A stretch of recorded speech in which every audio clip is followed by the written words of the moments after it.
जनाब deputy speaker, बहुत शुक्रिया। 3 दिन पहले भी यहाँ पर गुफ्तगू हुई, बिलावल साहब ने बात की बहुत ज़बरदस्त। उसके बाद फिर ख्वाजा आसिफ साहब ने भी, फिर वो ओपोजिशन से भी बहुत अच्छी गुफ्तगू हुई। और उस दिन मुझे भी मौका मिला था इस वाली बात अपनी राय देने का, और मैंने उस दिन भी ये बात की थी। आज उसको एलोबरेट करता हूँ थोड़ा। और मैंने उस दिन कही थी ये बात अपने कंक्लूजन में कि देखें, हमारे जो अपोजिशन के साथी हैं उनकी बातों का ज़्यादा बुरा ना माने हमारे लोग, इस तरफ के लोग। हम उनकी सिचुएशन को समझें। मुझे आज भी ऐसा लग रहा है कि देखें, इनके पास ये ऑप्शन नहीं है कि ये जाएं और अपने बानी को ये कहें कि भाई हमने सब चीज़ें ठीक कर ली हैं। वो ये कहेंगे भाई तुमने ठीक कर ली है, मैं जेल में बैठा हूं, ठीक कैसे कर रहे हो?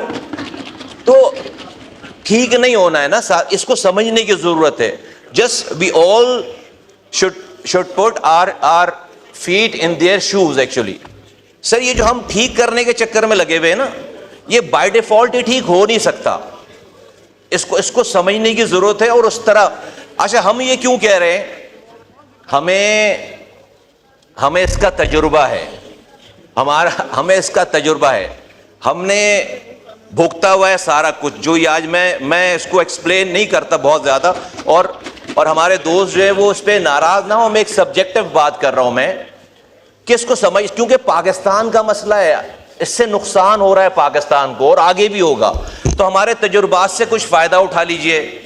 हम वो लोग हैं कि जो एक टाइम था, हमारे एक लीडर थे, रात में 2008 से 2013 तक हम सर 5 दफ़ा हुकूमत हमने छोड़ी है, 5 दफ़ा हुकूमत में आए।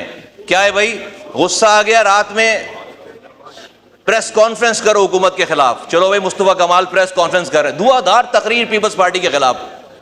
एक रहमान मलिक के साहब की कॉल गई है सुबह, मुस्तफ़ा कमाल खड़े होकर रहमान मलिक के ऊपर फूलों की पत्तियां निछावर कर रहे हैं। जिस रात में प्रेस कॉन्फ्रेंस कर रहे हैं, सुबह फूलों की पत्तियां निछावर कर रहे हैं। तो हमें ये तजुर्बा है, क्योंकि कुछ लोग अनफॉर्चुनेटली सर, और शायद लीडरान, बड़े लीडरान की शायद इसी तरह की मेंटालिटी हो जाती हो कि वो कहते हैं अगर मैं नहीं तो फिर कुछ भी नहीं। तो हमें, ये पाकिस्तान का मसला है, ये हो नहीं सकता। मैं बहुत मुझे जब ये देखता हूं इन भाइयों को, सब लोगों को, मुझे इनसे बड़ी हमदर्दी है, क्योंकि हम ये भुगते हुए हैं, हमने भुगता है। लेकिन ये हो नहीं सकता कि ये जाकर अपने बानी को कहें कि हमने आज बड़ी ज़बरदस्त तकरीर की है, बड़ी अफ़वाह व तफ़हीम की बात की है, हमने पाकिस्तान को आगे ले जाने की बात की है, हमने आपस में बैठकर जो है वो एग्रीमेंट कर लिया, कमेटी बन गई है और मसले रिजॉल्व हो गए। नहीं, वो कहेंगे भाई कैसे मसले, मैं जेल में बैठा हूं तो मसले रिजॉल्व कर रहे हो? तो ये हो नहीं सकता। तो सर, मेरी चंद गुजारिशात हैं। एक तो हमारे इस तरफ के दोस्तों को हालात की नज़ाकत को समझकर उस हिसाब से डील करें और उस हिसाब से इनसे बात करें, और इनके ऊपर उतना ही बोझ डालें जितना ये बेचारे इसको बर्दाश्त कर सकते हैं। मैं सर ये कहना चाहता हूं कि आज अगर आप देखें कि पीटीआई में सबसे पॉपुलर हस्ती कौन है, तो आपको खैबर पख्तूनख्वा के चीफ मिनिस्टर साहब का नाम आएगा। क्यों? उन्होंने बड़ी गवर्नेंस में बड़ी कारकर्दगी जो है वो दिखा दी है? नहीं, वो he is playing to that gallery कि जिस तरह की गालियां एक्सपेक्ट की जा रही हैं उनसे कि वो दें, और जिस तरह की तबाही बर्बादी उनसे एक्सपेक्ट की जा रही है, he is performing that. Gauhar साहब जो चेयरमैन है, ये पॉपुलर आदमी नहीं हो सकते अपनी पार्टी के। अभी जो उन्होंने तकरीर की है, बड़ी जबरदस्त तकरीर की है, बड़ी जबरदस्त बात की। क्या ये पार्टी में सेल होगी? नहीं सेल होगी। आप यकीन करें, मैं पीटीआई के दोस्तों से जब ये मिलते हैं बंजमे में, मैं इनसे हाथ नहीं मिलाता, यहां नहीं जाता, जानबूझ करके कोई इनकी शिकायत ना कर दे, क्योंकि हमने तमाम चीजें भुगती हैं कि भाई तुम जो है वो ऑपोजिशन वालों से हाथ मिला रहे हो, तो यहां तो आप इसको थोड़ा हमें समझने की जरूरत है। इसको हम ये, मुझे नहीं लगता ये हाउस जो है वो इसकी निटिग्रिटीज को या इसके रूट कॉज को समझ पा रहे हैं। अगर आप हमें थोड़ा सा मौका दें तो हमारे पास इसका तजुर्बा है, हमने एक केस डील किया हुआ है और हम उस पे अपने तजुर्बात की रोशनी में इन दोस्तों को मैं ये मशवरा देना चाहता हूं, मैं रिक्वेस्ट करना चाहता हूं। देखिए, कोई भी लीडर है, चाहे वो इधर है या उधर है, वो इस मुल्क का सासा है। हमारे इख्तिलाफात हो सकते हैं, बानी पीटीआई के फॉलोअर्स हैं, उनके वोटर्स हैं, वो पाकिस्तानी हैं, मैं उनको भी पाकिस्तान का एसेट समझता हूं। मैं इनको कहता हूं कि उनको जाया होने से बचाइए। हमने जाया किया है, मैं इनको कहता हूं उनको जाया होने से बचाइए। इनके साथ वो प्रॉब्लम नहीं है कि कोई सही मशवरा देगा तो वो मार दिया जाएगा, इनके साथ ये वाला मसला नहीं है। आज इनको अपने लीडर, अपने बानी के ख्यालात और उनकी बातों पर लब्बैक मनो अन लब्बैक कहने के बजाय उनसे थोड़ी सी बाहर की सिचुएशन को बैठकर उनको डिस्कस करके उनको समझाने की जरूरत है। उनके मूड के खिलाफ बात करने की जरूरत है और कहने की जरूरत है कि भाई पाकिस्तान अभी कहीं नहीं जा रहा, ये 2-4 साल या वोटेवर जितना भी टाइम लगता है उसके बाद बाहर आके उन्होंने सियासत करनी है। वरना सर मैं आपको बता रहा हूं कि इनमें से फिर बहुत सारे लोग फ्रस्ट्रेट होकर, बहुत सारे लोग तंग आकर आहिस्ता आहिस्ता अच्छे लोग पार्टी छोड़ेंगे और एक टाइम आएगा कि आपको अपने लीडर से जो है वो दूर जाना पड़ेगा। हमारी मिसाल हमने जाया किया है लेकिन हमारे यहाँ मसला था, हमने अपनी पूरी कोशिश की, लेकिन सेंस प्रिवेल नहीं करता था वहां पे। यहां पे वो सिचुएशन नहीं है। तो मैं इनसे रिक्वेस्ट करता हूं कि खुदा के वास्ते आप जो है वो उनके मूड के मुताबिक ना चले। अब ये जो ट्वीट की बात हो रही है, ये ट्वीट क्या है? ये ट्वीट इसलिए है कि भाई 2-3 दिनों के अंदर कमेटी बन गई थी, स्पीकर साहब ने जबरदस्त रोल प्ले किया। मैंने ऑपोजिशन के लीडरों के बयानात देखे कि उन्होंने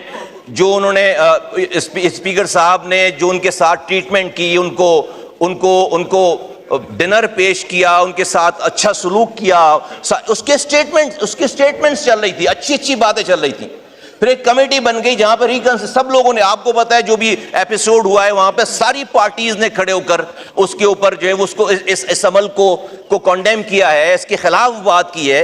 ये सब कुछ जो है वो मैं समझता हूं कि बानी जो हैं उनको ये सूट नहीं करती कि ये तो सब अमन की तरफ जा रही है बात, ये तो रिकंसिलिएशन की तरफ बात जा रही है। तो उनको ये अच्छा नहीं लग रहा होगा, लगता है कि भाई ये ऐवान बगैर गालम गलोच के चले। ये ऐवान इनको इसलिए एमएनएज नहीं बनाए कि ये जो है वो कानून साजी करें, इसलिए एमएनएज लोगों ने बनाया है उनके हिसाब से कि वो हैं तो ये एमएनए है, वो हैं तो पाकिस्तान है, वो हैं तो ये आइन है, उनसे शुरू होती है बात। सारा मसला ये, तो अब इसको एड्रेस करने की जरूरत है। ये बार बार हम ये मेहनत करते हैं, हम रिकंसिलिएशन करते हैं, हम घंटों की मीटिंगें कर रहे हैं बैठकर। सर उसका हमने भी बहुत सारी मीटिंगें भुगताई हैं। मीटिंग करके आते थे, पता चला भाई किसी बात पे नाराज हो गया और भाई ने एक ऐसा मिसाइल मारा कि सब कुछ तबाह बर्बाद हो जाता था। हमने ये भुगता है, तो यहां भी मुझे वही सीन नजर आता है, टू बी वेरी ऑनेस्ट। यहां भी मुझे, मैं सर कंक्लूड कर रहा हूं। मैं सर बड़े आप शायद मेरी बात, सर मेरी ये ना देखेंगे कौन कह रहा है, ये देखेंगे क्या कह रहा है। मैं आपको बता रहा हूं, इसको अगर आपने मेरी इस बात को समझ लिया ना तो पाकिस्तान का मसला हल हो जाएगा। मैं आपको बता रहा हूं। अभी हम अगर आपने इस बात को, हम मर्ज को समझे ना सर, मर्ज को जड़ से समझें। ये ट्वीट वगैरह तो इसकी जो है वो आउटकम है। आप इसकी ग्रास रूट की जो है उसकी जो एक प्रॉब्लम है उसको समझने की जरूरत है। तो आप जितनी भी मेहनत कर लेंगे, हम जितने भी बिक जाएंगे, इन्होंने जाना है, जाके जब सुननी है बात, आकर इन्होंने ऐसी ही बात करनी जिस तरह हम करते थे सर। रात में पीपल्स पार्टी के खिलाफ प्रेस कॉन्फ्रेंस करते थे और सुबह जो है उसी रहमान मलिक साहब के ऊपर हम फूलों की पत्तियां निछावर कर रहे होते थे। ये बैठे सारे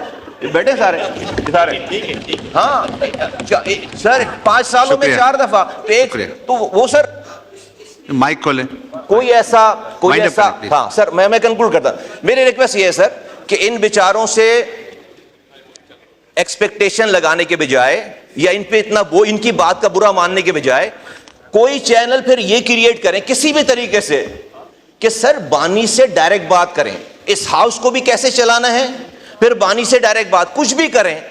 ये नहीं हो सकता कि आप इनसे एग्रीमेंट करें, इनके साथ मीटिंगें करें, इनसे हफ्तों लगाएं और आप सभी सही हो जाएगा और आप समझेंगे कि वहां से चीजें जो है वो मुनासिब हो जाएंगी। ऐसा नहीं हो सकता, ऐसा नहीं हो सकता। तो आपने जो भी चीज करनी है, put your self in his shoes, और जब तक उनसे आप हर बात ये शुरू करें इस वाली बात से कि भाई ये सब कुछ हो रहा है आपकी वजह से हो रहा है, ये अमन हो रहा है आपकी वजह, ये ऐवान आपकी वजह से चल रहा है। हम ये करते थे, अपने नाम से पहले उनका नाम लेते थे, जब जाकर सेटिस्फेक्शन होती है, जब जाकर ईगो जो है वो सेट होती है, वरना उन्होंने इनको इसलिए नहीं है मैंने बनाया कि यहां पर अमन से यहां पर ये कार्रवाई करवाएं। बहुत शुक्रिया, थैंक यू। शुक्रिया।